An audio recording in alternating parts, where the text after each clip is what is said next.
राज्य माझ्यासाठी उभा राहतंय, याच्यासाठी मला लढलं पाहिजे, याच्यासाठी माझा जीव धोक्यात घातला पाहिजे. पण आज आम्हाला तसं वाटत नाही. याचं कारण आज शेतकरी गावगाड्यातला माई माऊली डोळ्यासमोर ठेवून आम्ही राज्य चालवतो का तिजोरी डोळ्यासमोर ठेवून राज्य चालवतो, हा सगळ्यात महत्वाचा प्रश्न आहे. आणि म्हणून खऱ्या अर्थानं शेतकऱ्याचा आत्मविश्वास आज संपत चाललेला आहे. आणि मग हा आत्मविश्वास त्याचा वाढवावा लागेल, त्याला सांगावं लागेल की हे राज्य तुझ्यासाठी आहे, या राज्यातली जनता तुझ्यासाठी आहे, आम्ही राज्यकर्ते तुझ्यासाठी आहोत. हा आत्मविश्वास गावगाड्यातल्या माझ्या शेतकऱ्याला द्यावा लागेल. आणि दादा, मला कधी कधी असं वाटतं की आम्ही एका दाण्याचे 1000 दाणे करतो. किलोनं पेरलं की सुपानं घरला येतं या, तरी सुद्धा आमची गरिबी हटेना. काय जादू आहे अशी. आणि मग खरं बघितलं तर शेतकऱ्यासाठी योजना प्रचंड सगळे जाहीर करतात. कोण म्हणतं शेती परवडत नसलं तर गायी पाळा. दादा, आई शपथ, गायी पाळून चांगलं झालंय का? अजिबात झालं नाही. गायीचं तोंड आमच्याकडं, काच दुसऱ्याकडं.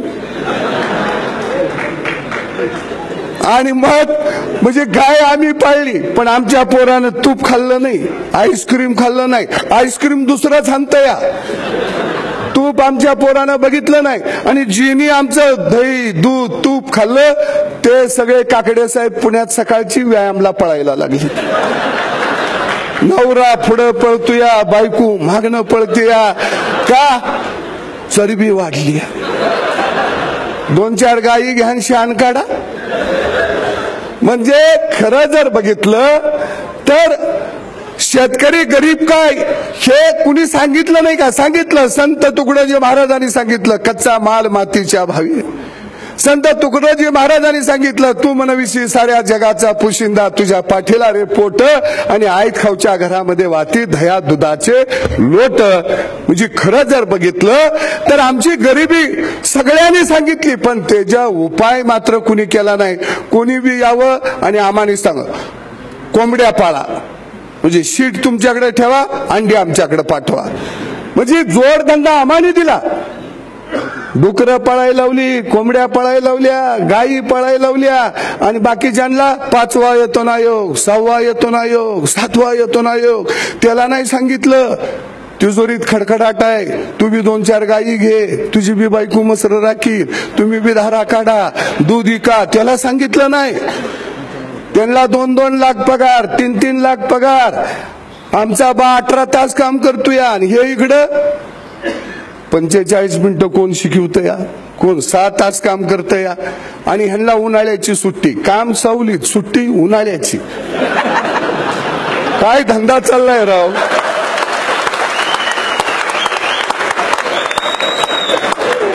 मजा आहे का नाही मला सांगा.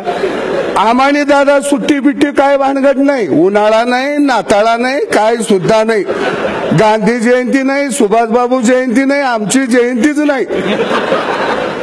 म्हणजे एका बाजूला बघितलं सगळ्यांची मजा. अगदी निंबाळकर साहेब आहेत, आमदार खासदार सगळ्यांची मजा आहे. 2 लाख 3 लाख. तुम्हाला बी विमान फुकट, रेल्वे फुकट, इष्टी फुकट. हायगाईच करायची नाही. आम्हाने काय नाही. आम्हाने काय म्हणते ती 65 वर्ष झाली की म्हाताऱ्याला अर्ध तिकीट. म्हणजे ते म्हातारा घरात बसायच्या ऐवजी त्याला पोरग कोपरकडे हाणतंय, बाजारला जा म्हणतंय.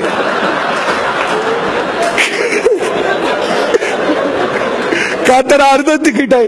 ते बी म्हातारा चढताना इष्टीतनं पडतंय, खुबा मोडतंय, अर्धा एकर विकायला लावतंय. या काही मजा चालली. आणि पुन्हा सगळं आम्हाने, अगदी आमच्या मुलांना कोण घुगऱ्या देतंय शाळेत.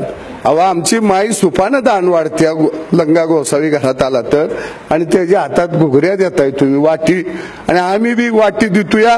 बारक्यापणी त्याच्या हातात कटोरा आल्यावर, मोठं झाल्यावर मोठी कायलच घेत या भीक मागायला. आम्हाला भीक नको आहे, आम्हाला आमच्या हक्काचा हवाय. आम्हाला भिकेची गरज नाही. कारण शेतकरी हा खऱ्या अर्थानं या जगाचा पोशिंदा आहे, या देशाचा पोशिंदा आहे. त्याला फक्त सन्मान दिला पाहिजे. आम्हाला भिकेच्या योजनेची काही गरज नाही. पण परिस्थिती अशी अवस्था झालेली आहे की आज मला आनंद वाटतोय की सगळ्यांना शेतकऱ्यांची